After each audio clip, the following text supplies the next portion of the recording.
Good afternoon, everybody, and I hope you had a nice lunch, and please don't fall asleep. I'm going to tell you a story. Once upon a time, we all should always start our story at chapter 1. Who here has a book? At home, at work? Put your hands up if you have a book. Okay? Keep your hands up if you have read it. Okay. There is something very satisfying about a book, especially a new one. You take it off the shelf. You can feel the stiffness of the spine in your fingers. You can smell the printed, the crispness of the paper. You flick it open. But even a library book has its own certain charm. This is Shakespeare's Macbeth. And the last time this was taken out of my library was the 25th of March, 2003. But books are wonderful things. Books. Is this somebody's back room? Yeah. We love books. People have loved books for many years. And the beauty of books is they're very portable, very easy to read. Who here read a book on their way up here on a bus? Have you ever tried to use a laptop in a bus? Very difficult. But it's very easy to have. Think of all that colour, photographs, the ability to read a book on a train. Also in terms of accessibility, in terms of the digital divide, you can read a book regardless of which country you're in. You can take a book to the beach and you needn't worry about sand or water. Books are indeed wonderful things. But the iPad is still the future of reading.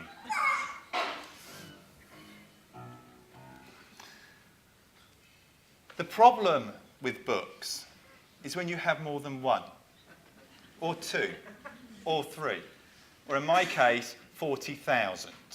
Not personally, obviously in our libraries.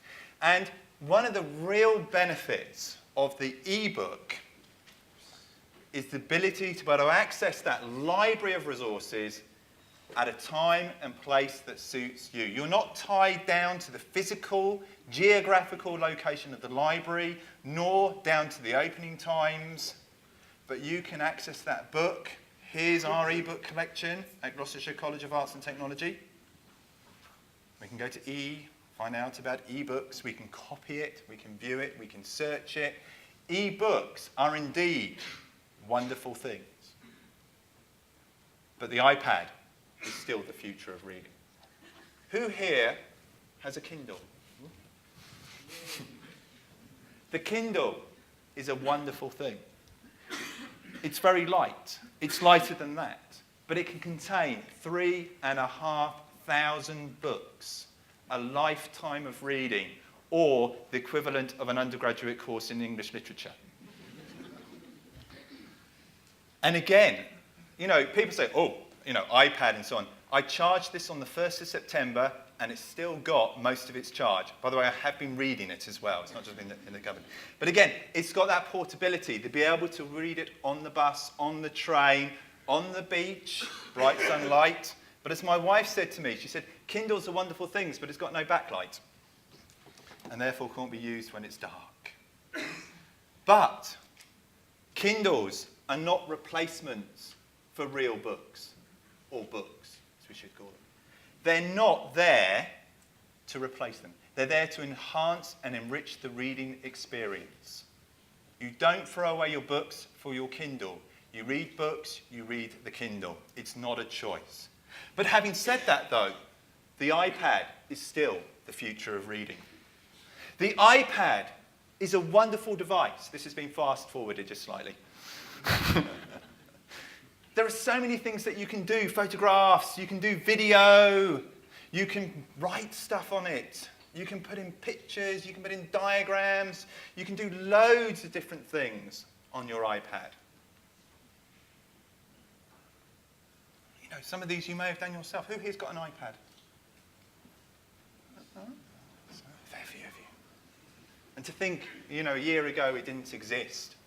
huge range of opportunities in terms of accessing information, knowledge, entertainment, being able to create content, access the web, do a whole range of different things, unless it's got Flash, of course.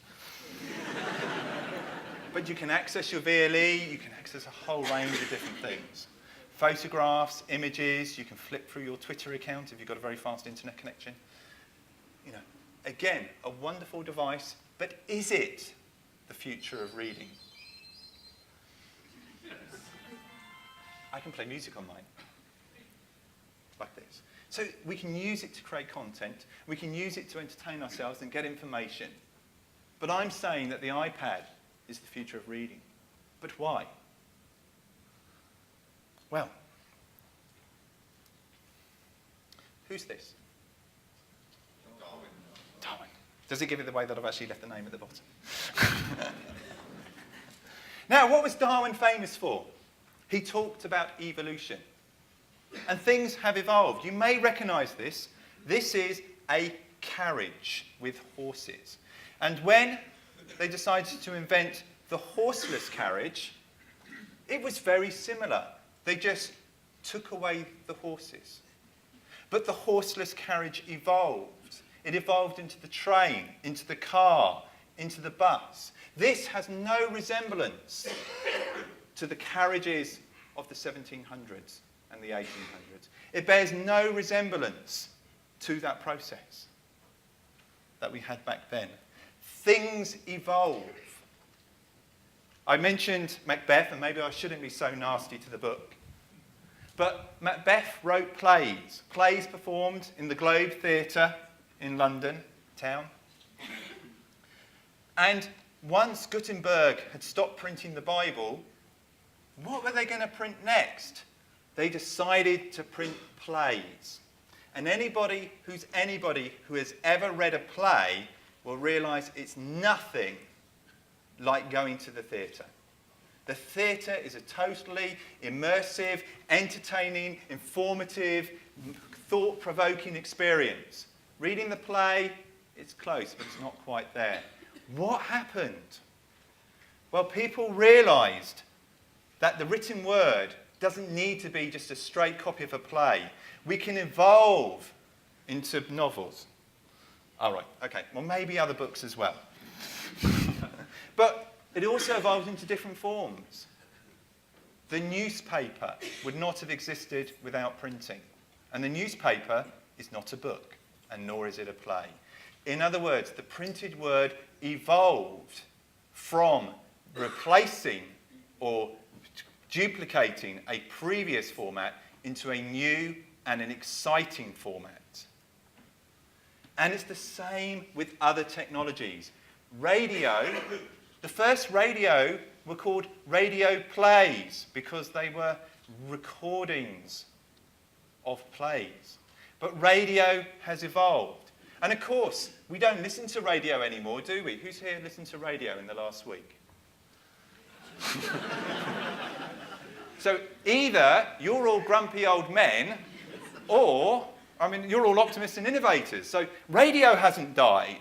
But why didn't it die? Because we had television, and television was going to kill radio. Television was going to kill cinema.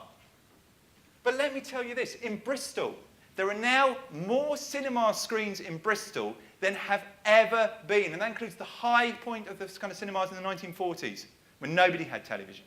There are more people going to the cinema now than ever before, even when you take into account we have more money and more time. Cinema has not died because of television.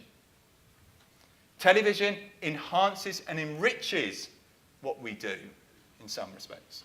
But the first form of television was television plays. And then they realised that they could do Big Brother. The Kindle is the televised play. The Kindle is the printed play. It's the first stage of an evolution of the book. And where are we going? Well, we come back to chapter 6, the iPad. And Apple, when they announced the iPad, said, look, We can got apps, and the first apps we saw for the iPhone and the iPad were sometimes for books. This is Shakespeare. The entire works of Shakespeare in my pocket, but it's still just a digitisation of the printed form. And then we had iBooks. The ability to be able to read a book on your iPad. You can flick the pages. You can change the font as well, and the colour of the pages. But also, unlike an ebook reader, you can have pictures of Winnie the Pooh and move around. But it's still a digitisation of a traditional format. It's time that we needed to see how books are going to evolve. Yes, you can put pictures in them and diagrams, but it's not really, and being able to buy them at the touch of a button, but it's not really what it's about. What about Amazon? When we talk about the Kindle, or Stanza, mate, put your videos in the right order, James. Stanza, the ability to access an entire back catalogue of books. And again, you know, if you've got a reading disability, you can change the background to blue. Very easy to get hold of a range of books if you've got a fast internet connection. Let's go there. But Amazon may be starting to get that evolved, but it's still that traditional format. The advantage is you can download a sample chapter, so if you really want to see what Tony Blair was talking about, just read the first chapter of his book and you'll know. But again, it's still a duplication, a replication of the traditional paper-based format. But books are going to evolve. How are they going to evolve?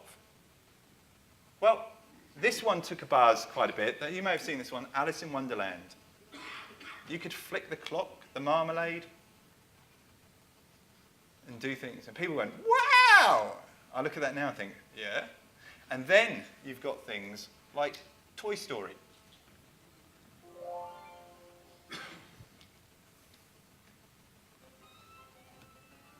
Speed it up, because I only had 20 minutes.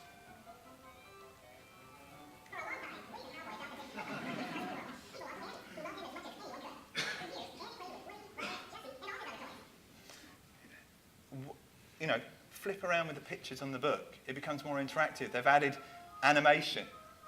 Is this the evolution of the book? Well, if you're 5, it's probably great. But really, if you're a nuclear scientist, as someone said this morning, you know, does Mario things.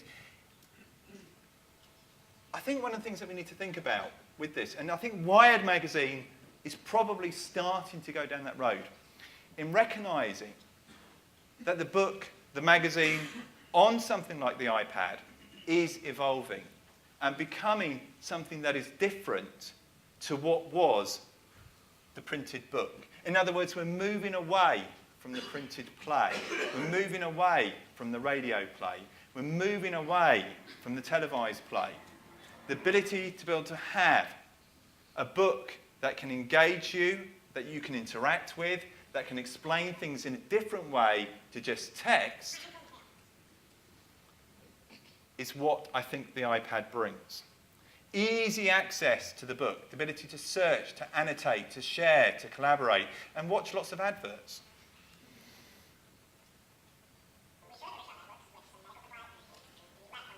If I had longer, you'd see the videos in their full. But the problem that we've got now is that we're not there yet. We don't know where the book is going to go. So anybody who tells you, well, I don't like the Kindle, I prefer the written word, I like a printed book, that's because you don't know what the future holds. And that's one of the things that I think we, as a sector, need to start thinking about, is where are academic textbooks go? People don't like academic textbooks on the Kindle. There's been research that shows that, because of the way that you use an academic textbook is different to the way that you read a Dan Brown novel. Actually, it's different to the way, the way you read a Dan Brown novel is different to the way you read any novel. Chapter 7. I've said the iPad is the future of reading. It's not going to replace the book in the same way that television hasn't replaced the play or the cinema. And in the same way that CDs have not replaced singing or live music. It's going to evolve a new format. But before you say, James, you're an Apple fanboy, which might be true, there are other devices available. And it's these evolution of devices that will enable the book to evolve. The iPad is currently the future of reading, but it may not necessarily be so. Thank you very much.